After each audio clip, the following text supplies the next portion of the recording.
who thinks like we're going to have a massive crisis in 2028. So I'm not asking you to predict the future, but what you got your pulse on the thumb, or you got your thumb on the pulse on the secondary markets and what they're seeing. Yeah. So what are you seeing today that gives you cause for hope or cause for concern? Well, one thing that I do feel fortunate about is because I've been in the industry a long time, I have friends that make billion-dollar bets, billion-dollar bets, right? And so they have analytics firms that they hire to give them predicting rates and predicting property trends and values. So fortunately, I don't have to go to Facebook, or some other social media platform, because I think there's a lot of well-intending people that I see post stuff all the time, and I'm like, that cat doesn't have a clue, right?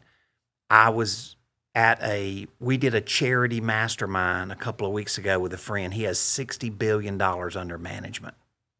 Yeah. Okay. I would rather know what he thinks is going to happen than somebody that just thinks they're,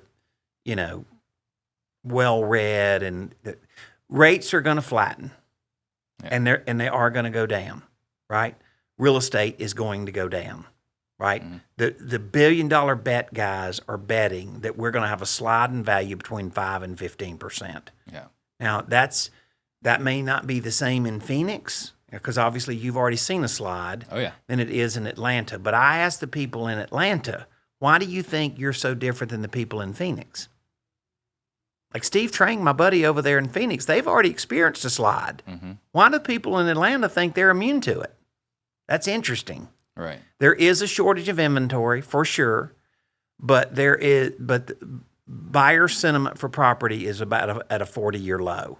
So we have a shortage of inventory and a even greater shortage of people wanting to buy. Right? Right. Affordability has changed everything, but the bigger thing now is we have a credit crunch. The credit crunch, looking forward, is worse than the rate crunch.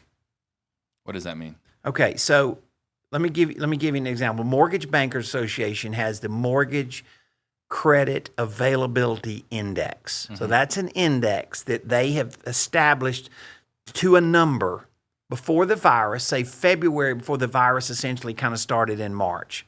Okay, the number was at 185. Today it's at 100. Yeah. So that means, Steve, that about 45% of the people that could qualify for a mortgage before the virus with the same underwriting standards today, 45% of those people can't get a mortgage. So that's a credit crunch. And this bank thing, I believe, is really ugly. I think it's really ugly. Yeah. And so I think that the bank closings we've seen to date are no reflection of where we're going. And people say, well, why are you being pessimistic about that? Well, first of all, do we all agree we've had an incredible run on deposits? Everybody agree with that? I think a lot of people would agree with that, yes. Well, I mean, you couldn't look at any stats and agree with anything other than that. Yeah. Now, not the big banks, but regional and community banks are definitely have had a big run on deposits. Yeah. I mean, the graph is like, it looks like the Grand Canyon. Wow. Right? And I know this because we scraped this for our little TV show, NoteSchool TV, and I did it like last week. Right. And I had the graph, and I'm like, here it is. It's this. It's crazy. Secondly, 68% of commercial mortgages were done by regional and community banks. Well, those are the ones you typically go to. Correct. Commercial lending. But what's the state of commercial lending? Not very good. The train has already left the station, and it is headed not to a good place. No, it's a dumpster fire. And so for those reasons, I think that that's going to put a lot of pressure on operationally the profits and stability of the banking system. Yeah. Right? So let me say this, Steve. We could have said, 8 months ago that rates were the only reason people seller financed. I never believed that. I'm just saying people may have said that.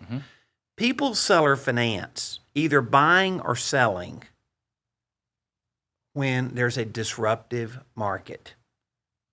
And I would say that my net worth has become crazy better in disruptive markets than it ever was in great markets.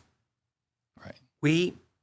The house buyers, guys trying to go buy distressed real estate Mm-hmm. or buy out land or whatever it is their target is, any kind of commercial or whatever that looks like, you should think in terms of we should be the most active in disruptive markets. Absolutely. We sort of became a little confused about that, I feel like, because the house buyers made a whole lot of money in like a FOMO market, Mm-hmm. the fear of missing out market, right? Yeah. But the truth of the matter is, if you go back through history, the guys that tend to have done the best and built the best net worth and the best financial modeling have made it when everybody else is Warren Buffett. Buy when everybody else is scared. Yeah. I mean, I saw it myself personally from 2008 to 2011. Yeah. So much wealth was created by Yeah. the people that bought in that time, right? Like, it was at that time where I first learned about wholesaling, and I thought wholesaling was a fad. There's no way this would continue. Here we are 16 years later. And so here's what I would say. Yeah.